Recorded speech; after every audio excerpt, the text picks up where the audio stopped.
Yo, Still Bills, what's the deal, man? Yo, peep game, man. We got to get into this shit, man. I ain't been around.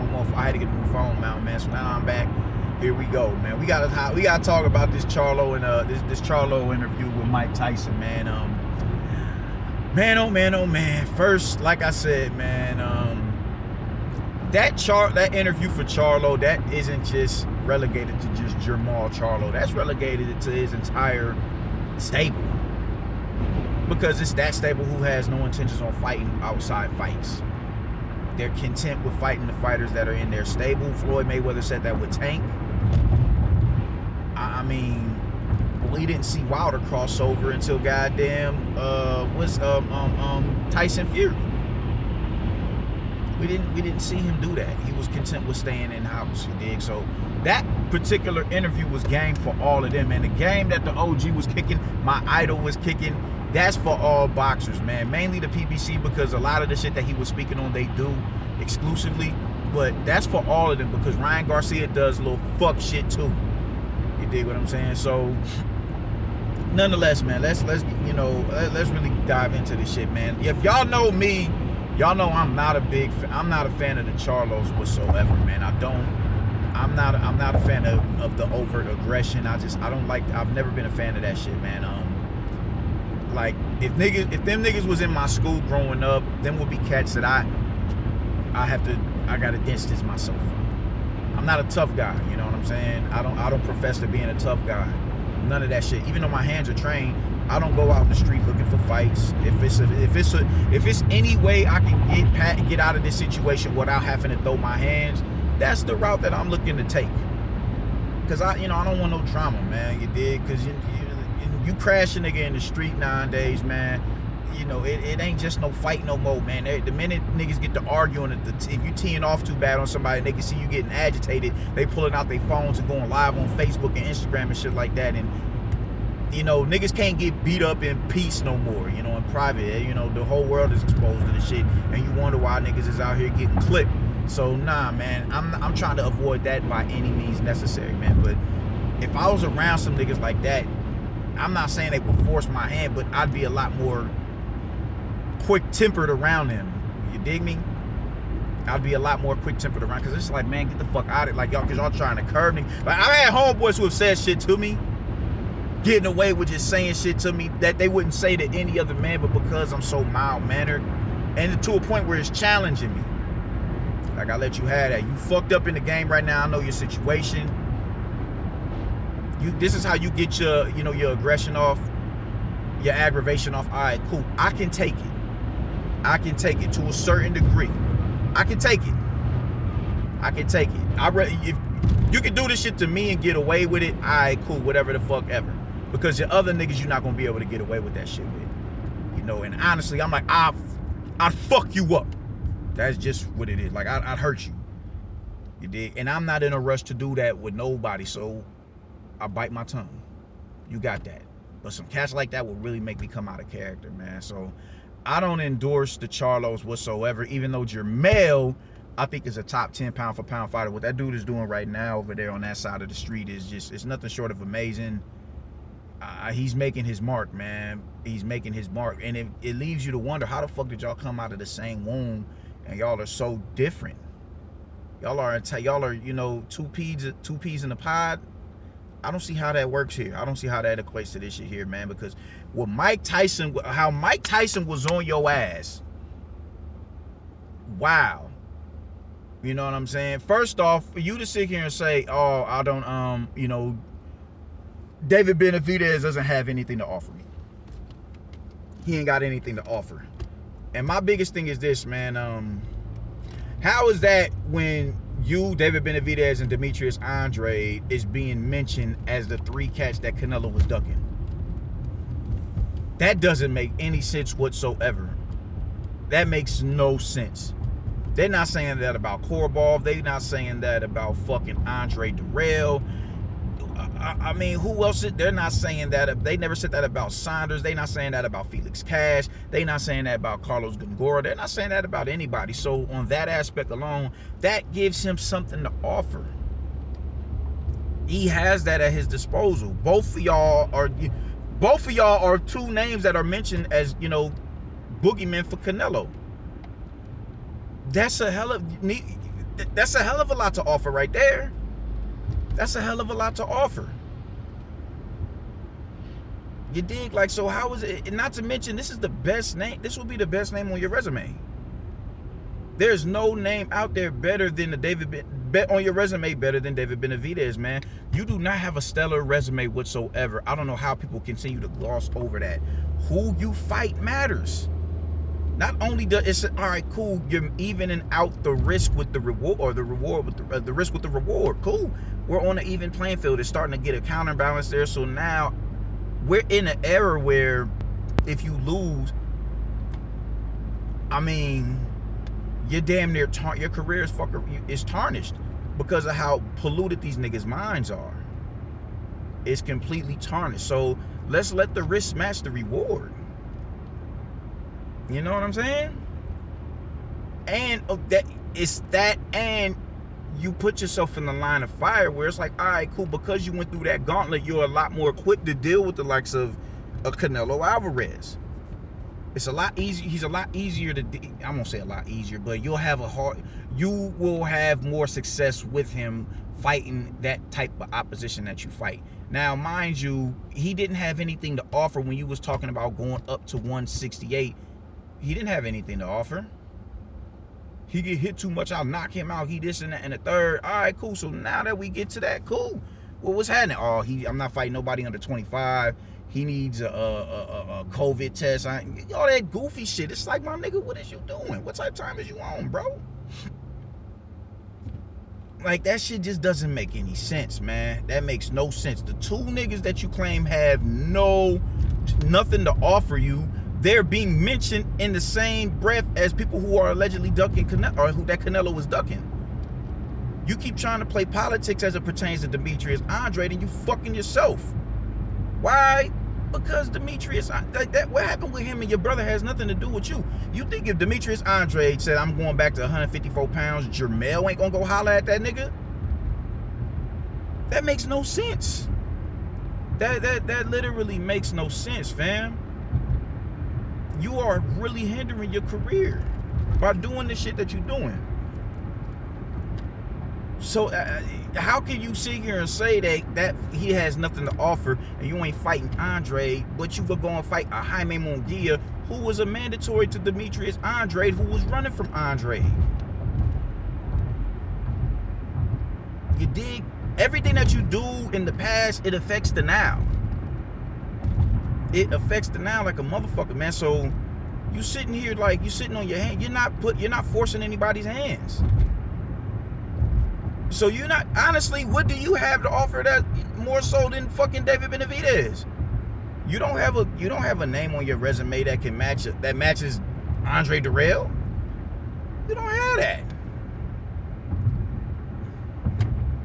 And you talking about, oh, we don't need, we don't call nobody names. We don't need to do all that. When Tyson telling you, man, you need to go and, man, call, talk about them, man, call them bitches or something. Oh, man, we don't need to be disrespectful like that. But you don't have an issue with disrespecting these, the media. That is the weirdest shit in the world to me, man. You got smoke for the media. You got smoke for fans in the crowd asking you what makes the Canelo fight a hard fight. You'll smack the phone out of his hand.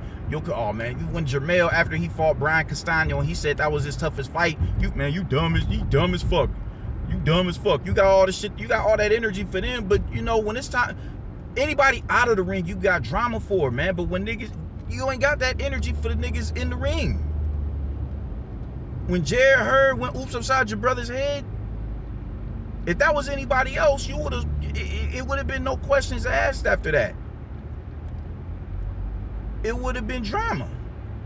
You wouldn't have put your phone down and pulled your pants up and did all the other antics to let him know, nigga, I'm on that. You would have just showed him.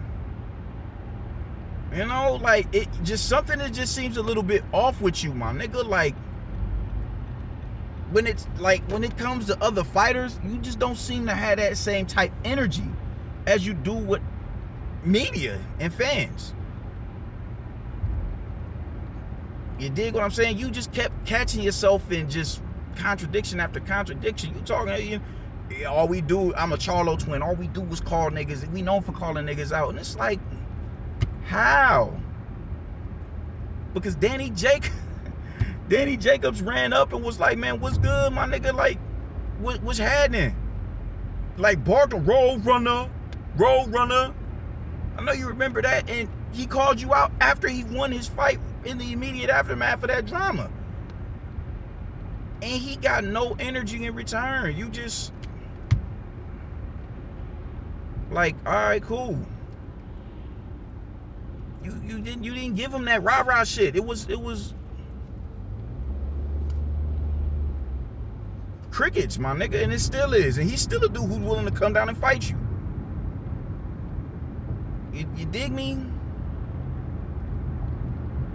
It isn't a good look for you, man. Like, you looking bad right now, bro. You looking bad right now. Bad. Mike Tyson, as much of a beast as that man was, this man got game that he's delivering to you. And like, after this interview, because the way the boxing world is on fire after that interview, the way they are on fire after that interview, you should really be looking in the mirror like, yo, you should be doing some soul searching after that shit, man. Because the way that man was stinging you was like, nigga, it's undeniable for you to go home and that Sulecki fighter sit right in your soul. Like, if this shit doesn't burn you up like the penance there, then it's like, yo, like, all right, bro, we see what type time you on. You know what I'm saying? Like, you got to know when to block out the outside world, but you also have to know when they're giving you the gems that you need for you to be successful. And at this point, the outside world is giving you gems, because you're gonna have to do some some soul searching, because people are getting fed up. I'm seeing Charlo fans that are like, yo, man, I can't even defend the Sulecki shit no more. I can't defend him at all after the Sulecki shit. I can't do it. I fuck with Charlo, but this ain't cool. You got to do some soul searching now, man.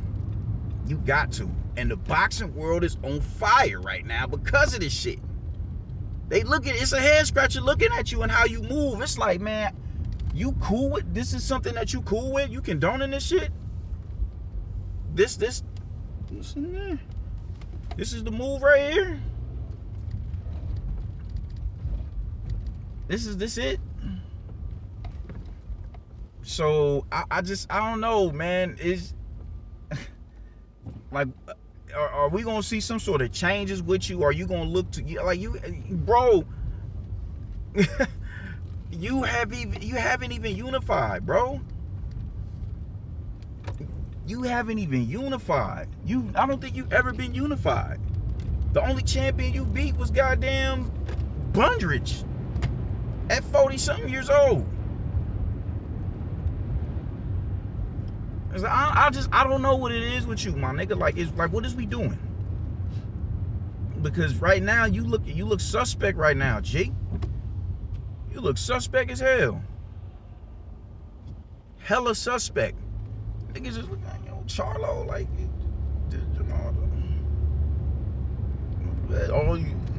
I don't know about you, dude. Then you talk, oh man, the promoter, we really don't get a say so in the fight, man. Like Tyson said, man, I want that individual right there, man. Because a lot of time, you need belts to solidify you throughout the annals of time, but it gets to a point where it's like, it doesn't have to just be a championship bout. Just like Bud and Spencer's, everybody talking about that needs to be for undisputed. No, the fuck it doesn't. It just needs to happen. It's a unification bout. That's good enough.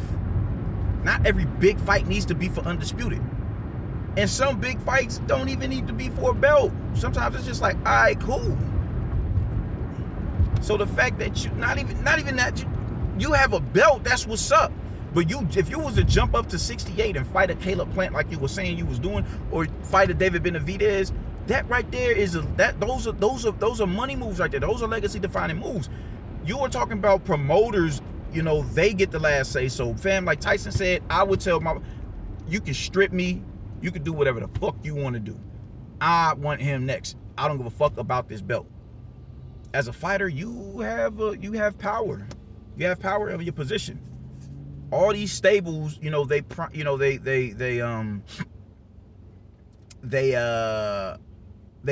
themselves on the amount of champions they have in their stable. They pride themselves on that. So the minute you're stripped, the minute you no longer have that belt in your possession, it's they could cut you. But if you're an individual who had, you know, who of a certain stature, they're not gonna be quick to, you know, cut you and, you know, let you go to and, you know, make some other promotional banner money. They're not gonna be willing to do that. So they're gonna work with you. They're gonna work with you. You let them know I'm the fighter. This is my life that I'm putting in jeopardy to get in the ring, to go down in the Hall of Fame and be remembered throughout history. You're gonna get me this fight. If not, y'all can have that belt. Give it to the, you know, give it to the mandatory. Let them fight. I'm a vacated. Let the mandatories fight for a vacant slot. It doesn't always necessarily depreciate a promotional banner, but it most definitely can. You have that leverage at your disposal. Tyson said, man, you fighting for immortality, bro. This is what it's about. And for you to look, you know, the way you looking in that interview after fighting this, you know, the Jaime Munguia debacle, falls through, and you go on, you fight goddamn Sulecki, like they had that individual on standby. I don't get that. And why y'all wouldn't put Carlos Adames up is ridiculous to me. That's who should have been up. That's who should be fighting. But that's not how you. No, it's the path of least resistance with Charlo. Y'all are cool and content with preserving this man's until he fights Canelo. Because in this era of boxing, a loss is, you may as well retire after you lose. This generation of fight fans' minds are that polluted when it comes to a loss, that you may as well retire. He just lost. That's cool. You know how many people come back better than what they were when they lose? Manny, we don't get a two-handed Manny Pacquiao if he doesn't lose to Eric Morales. We don't get that. You know, there's nothing wrong with a loss if you can come back better, and you may not avenge the nigga that beat you. Joshua may not avenge Usyk, but it's a certain hunger in him that's saying, nah, it's okay. It's one of them things you can't put in the context. Only thing you can do. Okay. All right. Cool. Okay. It's one of them things. But you're, you know, the motherfucker who is, you know, who pretty much fathered y'all niggas has gotten y'all mind so warped that if you lose, it's like you may as well retire, because there, you know, like you can't make the Hall of Fame with a loss on your record. Like you gotta retire undefeated. You know what I'm saying? Perfect, just perfection. And that is 99.9% of boxers do not retire undefeated. It's a reason why you can't count more than 100 boxers that's retired with perfection on their record. So it's just goofy how they move over there, man. And because of that, it's hindering a lot of the fighters that are coming up over there. I think he's the most guarded over there, even more so than Gervonta Davis. Gervonta Davis at least has Jose Pedraza. He took a belt from him, and Pedraza is still fighting at a high level. Wilder at least has Ortiz and Tyson Fury. Like, I mean, Jesus Christ. This interview right here, if you do not do no soul searching after this shit, then man, you may as well just go on ahead and hang them gloves up. Because Canelo was gonna be tied up for a year. He's tied up all this. He's not coming and fighting no PBC fighters. He's wrapped up doing what it is that he. All right, cool. He's about to get that 160. So the question of the day is, what are you gonna do? If that interview does not, you know, set a fire up under your ass, then man, I don't know. You looking bad right now, though, man. I wish you know, no ill will. Even though I'm not a big fan of you, but I do not want to see this young brother be perceived in this light no more.